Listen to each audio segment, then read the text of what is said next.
Hello, welcome to Duncan Egg Bricks and to a very special LEGO review. You're back just in time for my review of set number 10300, the Back to the Future Time Machine. This is a set a lot of people have been looking forward to for some time now, including myself. There were rumours that it was going to come out last year, but that set actually turned out to be the Red Creator Expert pickup truck, which, while a good set, wasn't exactly what we were looking forward to. So it's really great to get it in the plastic now and be able to tell you all about it. It's been out for a little while, came out on the 1st of April, so I'm by no means the first person to put out a review, but I thought I'd share my thoughts. And thank you to everybody who has already reviewed it, made my decision in getting it quite a lot easier. It is an expensive set and I wasn't 100% sure, but looking at those reviews and looking at the set itself, I knew I would regret it if I didn't go for it. There's a lot to talk about with this set, but let's take a look at the minifigs first. As you'd expect with a Back to the Future set, we get the two main characters of Marty McFly and Dr. Emmett Brown here in their Back to the Future Part 2 costumes, and they look absolutely amazing. We have had minifigs of both of these characters before in a number of different sets, including the original LEGO Ideas Delorean, as well as a couple of LEGO Dimensions packs. But these are, I would say, the best ones so far. So Marty on the left comes with his jacket, which in the film has those sleeves that shrink to fit the arms of the wearer. And he also, of course, comes with his fantastic Nike shoes, which are printed on the sides and the toes of his legs. Would have been nice possibly to get dual molded as well, so we could get them on the tops of the feet, but they look absolutely fantastic. The Nike logo is actually basically non-existent, so maybe they couldn't get the copyright for that, but it looks great, even down to the detail of his trouser pockets being turned inside out, which is apparently, I should say, the fashion of everyone in the far future of 2015. And then on the right, we have Doc Brown in his absolutely ridiculous costume with this yellow. Not sure if normal yellow was the correct colour. Bright yellowish orange might have been a better choice, but it looks good nonetheless, with again printing on the toes showing his boots, the green socks that are halfway up his legs, and the fantastic red shirt. Also comes with a brand new face print, including his silver visor just here. His face print is new, Marty's is not. I believe it's a Han Solo face print, but it does look good. I'll just show you their alternate face prints. So we've got one for Marty there, so maybe that's as he's just about to go back in time. And then on the right, we've got Doc, perhaps doing his Great Scott expression. So yeah, some really great minifigs. I'll just frame these up with the hair pieces. Good to get that hair piece, which I think was, if not created for Doc, it was created around that time and has been used since on other characters. So yeah, two fantastic looking minifigs.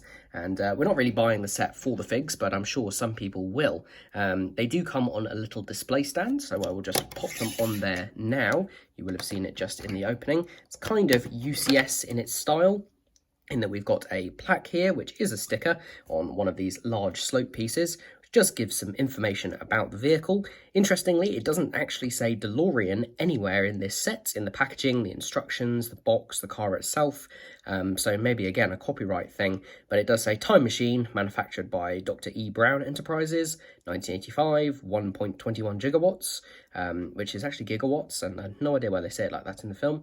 Fueled by plutonium and activation speed, 88 miles an hour. It's a very simple stand. If you actually put the figures how they show on the instructions, they actually can't really stand side by side because of their hands, so you will need to put one forward. What I've done instead is just put Doc a stud behind Marty. But anyway, this is a nice little addition. They didn't need to do figures. Creator Expert sets don't normally come with figures, but of course this is a film and it's important to get those characters in. So there we go, those are the figures. Let's get into the main part, which is of course the build of the DeLorean. As you may already know, this set comes with the option to build the DeLorean in any of 3 different guises, or I suppose you could technically count 4 with the removal of one piece, as it changes throughout the different films. The way I've got it set up right now is the first of those 3 options. This is the original Back to the Future guise. It's actually how it appears towards the end of the first Back to the Future film, complete with the hook that collects power from the wire from the lightning strike. But that is very simple to remove if you just pop it off like that. We now have the car as it appears when it's first introduced to us. So I think I'll just take you round the various pieces here, and I'll save some details for as we go through it. So Just taking a look at the outside overall, this is absolutely brilliant. It's so wonderfully shaped up. It's of course not 100% accurate, but it is a Lego set at the end of the day. If you want 100% accurate, then go out and get, you know, a die-cast one, or try and track down a real DeLorean. But for a Lego set, this is exquisite. There's a exclusive print at the front there on a 1x2 cheese slope, which says DMC, which stands for DeLorean Motor Company. So I suppose you could say that that is the DeLorean branding, although the word DeLorean does not appear. The shaping looks incredible. There's a new windscreen piece just here, which fits perfectly within these parts attached by ball joints on the side.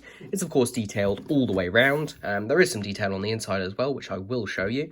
But it just looks absolutely brilliant, from things like these metallic silver pieces at the front, which I believe are the flux bands, and then these cable or zipline pieces appearing in black for the first time, pearl silver candles. Basically, a huge amount of detailing all the way around. And there is, of course, another important feature of the DeLorean, which is the opening gull-wing doors. So, of course, they open like that, and they also close like that. It's been well described by lots of reviewers. The doors on this do not stay open unless you are particularly lucky and get a piece that has a bit more friction than the normal pieces. There just isn't enough friction in those Technic pins to keep all the weight of the door open. Interestingly, on my copy, the driver's side door has a little bit more clutch power. You can see if I put them both up at the same time. Yeah, there we go. So that has a nice smooth closing action, which I suppose you could say is a feature, but I don't think it was intended. There are mods out there on how to prop them open, ranging from putting little bits of paper around the Technic pins to adding struts to fix them up. I think that's the option I'll probably go for. Attach something underneath here that just props the door open if I do want to display it like that. Anyway, coming round to the back of the car, we have the main modifications made by Doc Brown, including the custom license plate, which says out of time. That is a sticker, and there are quite a lot of stickers in this set. In fact, I will show you the sticker sheets. This is the first sticker sheet. This large one is for the info panel, and then the rest of them are for various dials and dashboard things, as well as some of the accessories. And there is a second smaller sticker sheet, and I'll show you what that's about in a second. Anyway, that's on a clear window piece, which is the perfect size. You can swap it out for a different one, which you can just about see in the background, but I'll show you that in a bit. You've got a representation of the nuclear reactor at the back, as well as these large, I think they're sort of heat dispersal vents, which later become jet engines, but won't spoil that for now. Yeah, differing details on the two sides. I don't know exactly what all of these things are. There are better informed people out there who know exactly what every little detail is.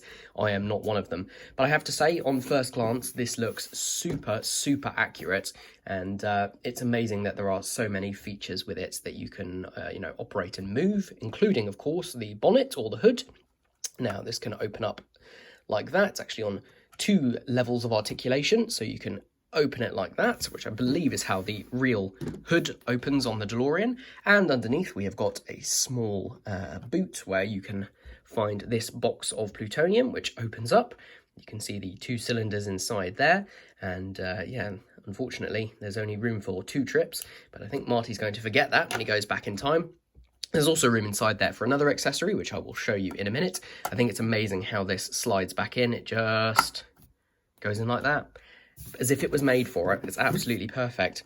Another new piece that they've come up with for this set are these slopes here. These are very similar to the roof tiles, the ones you kind of put on the peak of a roof, but they have a slope. They go up by 1 plate for every 4 studs they go along. There's a line of them along here, a line of them along the other side, and then there are panel pieces here, so that just meets and you don't see the inside slopes. Going to be really interesting to see where those get used again. They were designed specifically for this set. I'll just show you the inside, or as much of it as you can see.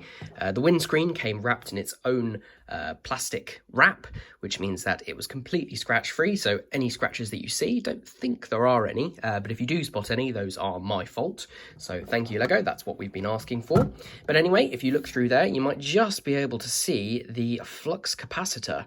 And what would a flux capacitor be without fluxing? So there we go. It's actually still a little bit tricky to see.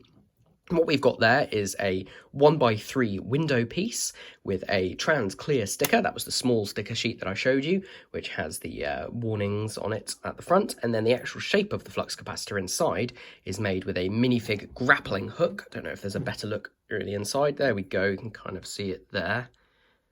There we go. And then there is a light brick hidden behind it, which makes the whole thing light up. And that's actuated by this little Technic axle here. Just pushes down on a rubbery bit so it doesn't stay on all the time. So there we go.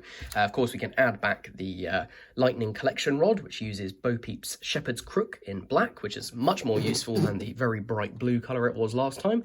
That just attaches on like that.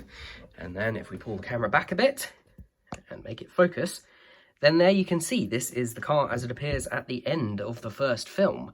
But of course there are 3 parts to the Back to the Future trilogy, as you would expect, so we will go ahead and customise this for part 2. And here's the DeLorean back from the future. This is actually how it appears first of all at the end of the original Back to the Future, and then throughout Back to the Future Part 2. The way that this is set up in the instructions, you get to a certain point and then you have the choice of either building part 1, part 2 or part 3. It's not like sets like Barracuda Bay, for instance, where you build the first thing and then there are instructions on how to convert to the second. I believe it's much more similar to the Porsche. Which one is it? It's the Targa and the Turbo, I can't remember which car it is, where you've got a choice between each one. It's not super difficult to actually move between one and another, but you're just going to have to basically work backwards, take off the bits that you added, and then add back some other bits, and in some cases, some of the pieces are reused, but in different contexts. The main change that comes with this version of the car is at the back, where we see the removal, or at least the burial of the nuclear reactor, and its replacement with the Mr. Fusion device, which is from 2015. I was thinking about this the other day, and it's now further from the present to 1985, when the original film came out, than it was for Marty to travel from 1985 back to 1955. So, yeah, makes everybody feel a bit old. But anyway, Mr. Fusion is really well represented, using some stickers on the sides of a Technic lift arm, and is openable, as you would expect. It's a little red skeleton leg, goes like that, and then that comes open, and then fantastic attention to detail. If I can get them out, it might be easier just to pop this off. Inside we find a Lego banana, which doesn't want to come out right now, and a gold can with that little can print at the top. These are exactly the items that Doc puts into the Mr. Fusion at the end of the first film in order to fuel the device up. This is actually using a very old piece. This is a Fabuland cauldron, which I think a lot of people will probably know better for being used in some of the earlier Harry Potter sets, but it works absolutely perfectly and just fits on right there. The top construction is very nice as well, using some bars inside these cylinder pieces, and actually includes, as was pointed out by some other reviewers, that's the one thing that does come off quite easily, includes some quite rare pieces, which are these white Technic pins, which are just inside there, if it'll focus. Yeah, just white Technic pins with a stud on the side. They haven't appeared for quite some time, and I don't think they were 100% necessary in this. I know a lot of people complain about Technic pins in the wrong colour, but to be honest, I don't think you really would have seen them apart from underneath like that. So yeah, but anyway, thanks LEGO for including those. That's a nice little addition. There's also this little housing that goes around the Mr. Fusion device, just uses some extra pieces, and you take a couple of pieces off that you did put on previously. Apart from that, one of the accessories that I thought I would show you, it actually shows you to build this earlier, but I thought it was appropriate for the part 2 setting. This is the other thing that fits inside the hood, or the boot, depending on what you want to call it. This is the hoverboard, which is obviously not minifig scale and does use a sticker on a 2x6 tile, which does look good. This is the hoverboard built up quite nicely there. Yeah, just another accessory. So there is room for the plutonium crate inside there, along with the hoverboard, and each one of them has at least one stud it can fix onto, and that still closes. So absolutely great that they managed to find room for that. There is no room for anything else in there though. The other main feature of this, which I'm sure you may have already seen, and which is all important for this version of the DeLorean, is the hover conversion. Now, this isn't something that you add on to the vehicle, this is something that you build in from the beginning. If I flip onto its side, you will see underneath that its construction is unlike anything I have ever seen, and definitely anything I've ever built. You build this middle section of the chassis, and then you build these two assemblies which go on either end, and then these Technic connections underneath which connect to further assemblies for the front and back. It's all connected with studs up top, so it's nice and secure. I will say that about this model, it is very secure. It's not really a toy as such, but it feels very secure and stable.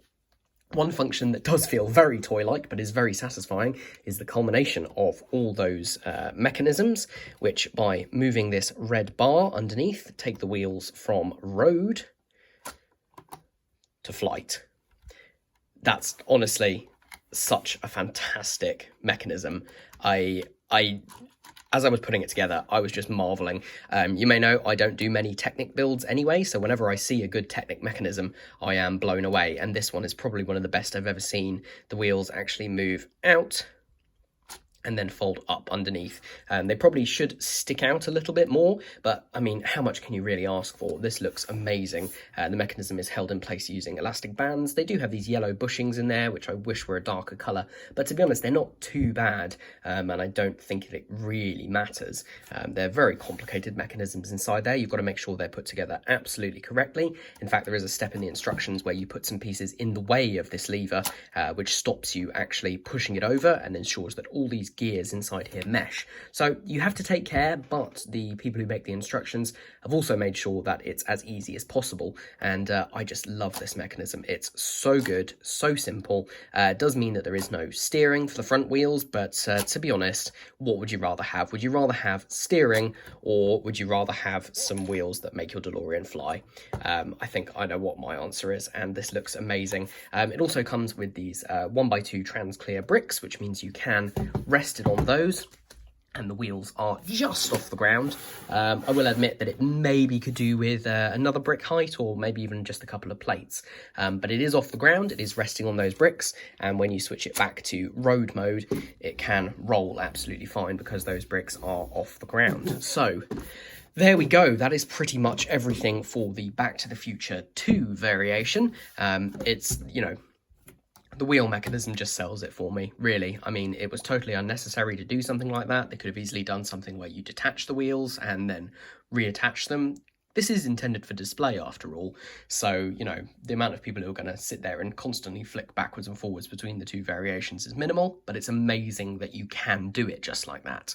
Right, let's go for the third and final version from Back to the Future Part 3. Here's our final version of the time machine. This is from Back to the Future Part 3. This is the version repaired by Doc Brown in 1955, after he's just sent Marty from the original film back to 1985, and then that future Marty has come back after Doc Brown has gone back to 1885. I literally watched the trilogy the other day and my brain is already getting itself confused. I know what I mean though. Before I show you the majority of changes, there's one thing I forgot to show for the previous version, and that is the change in number plate. So the original one has the custom out of time number plate, and then it gets replaced with this futuristic barcode from 2015. The one thing I will say, this is not an easy swap. The way that this window pane is actually attached, it's on its side, and it's actually attached using ball joints, and you would think from that that would mean it was an easy swap in and swap out, but it really isn't. You've got to take these off, you've got to take part of the top, the back there off, then you've got to pull it out, then you've got to take that apart, and then pop the window pane out. It's not as big a deal if you're just building it, you know, once and leaving it, but if you do want to swap between them, it is something to think about. Obviously, it's Lego, everything goes back together, you're not having to deconstruct this right down to the basics, but it is a bit of a shame considering how it looks like it should go, how easily it looks it should go, and then how it actually goes. But anyway, the back has stayed mostly the same. The major change here is the circuit board using 1950s components that Doc Brown builds as a replacement, and this looks really good. This is just using a variety of pieces as greebling, and some of the pieces are reused from earlier on in the build. So there's tube, for instance, one part down there. There's actually a second shepherd's crook, which I'm not sure whether it lists two in the instructions. Looks good nonetheless. One of the best bits of part usage, I'll get to that in a minute, is actually just here. This is a butterbeer glass, so it's dual moulded. This is one part here, dual moulded with that trans clear and trans orange, and then with just these bits on the top. And it does actually represent quite accurately a piece of tech. I think it might be a valve, an old-fashioned valve from the film, and it's just such a bizarre bit of part usage. It was first seen in the Harry Potter Series 2 CMFs, and again I think in the Three Broomsticks set. So yeah, very interesting that they decided to use that, but looks good nonetheless. These are the straps which are supposed to be holding it onto the bonnet. The way it's actually held on in real life is using some bricks with studs on the side, and the simple way that these are not visible in the other versions is that they are turned around. They're 1x4 bricks, you just flip them around.